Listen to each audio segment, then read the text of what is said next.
Hello, everyone. I'm Lana Zak. Thank you for joining us here on CBS News. The conflict between Hamas and Israel is intensifying at this moment. The Israeli military said it is prepared for a potential invasion of Gaza by land, air and sea as part of its retaliation for last week's attack. The IDF recently mobilized hundreds of thousands of reservists. Prime Minister Benjamin Netanyahu met with troops at the border today. Meanwhile, the U.S. is still working with Israel and Egypt to open the Rafah crossing. CBS News has learned that Egypt is keeping the border closed, at least for now. Let's bring in CBS News contributor Robert Berger, who joins us from Jerusalem. Robert, what's the latest that you're hearing about a potential invasion? And now we're hearing that's not just a ground invasion, but air and sea as well. Well, what I can tell you is that hundreds of tanks and troops are amassed along the Israel-Gaza border, along with thousands of troops.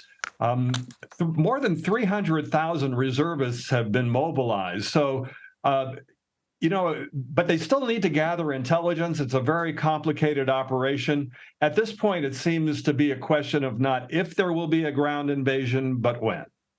And Robert, let's talk a little bit about the humanitarian concerns. They are tremendous, especially in the case of people who are trying to get out of Gaza. CBS News, as I mentioned, learned that Egypt is at this point holding up those evacuations through the Rafah crossing. Explain to us what's happening there. Well, America, of course, wants to get out. There's believed to be about 500 or 600 Palestinian Americans in Gaza who they want to get to the Rafah border crossing from Gaza into Egypt. But as you mentioned, CBS has learned that the Egyptians are holding that up.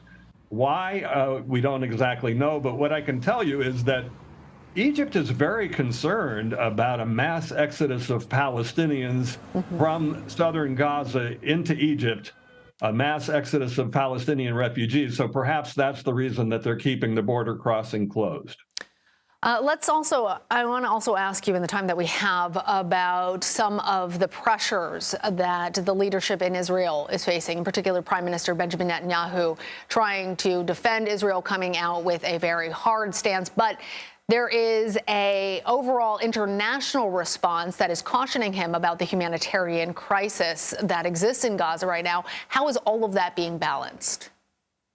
It's certainly a dilemma for Netanyahu, but he says that Israel, this is just the beginning. This massive pounding of Gaza that we've seen over the past week is just the beginning, according to Netanyahu, and he's vowed to dismantle Hamas.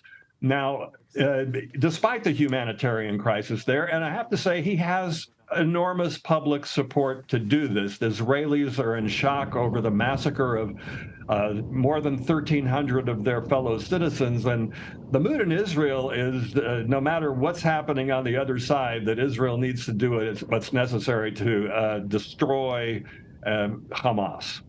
And Robert, the concern, among many concerns, but one of the growing concerns is that this conflict spreads outside of just the confines of Gaza or Israel. How likely is that to happen? What are you hearing? Well, there have been skirmishes today and for the past few days along the Israel-Lebanon border. In Lebanon, you have the Islamic militant group Hezbollah. They're backed by Iran. They have 150,000 rockets pointed at Israel. And these skirmishes have Israelis very worried that they could escalate. There have been casualties on both sides. So the fear is that if Hezbollah enters the conflict, then we could have not a border conflict, but a major regional war. All right, Robert Berger, appreciate all those real-time updates from inside Jerusalem. Thank you. Thank you.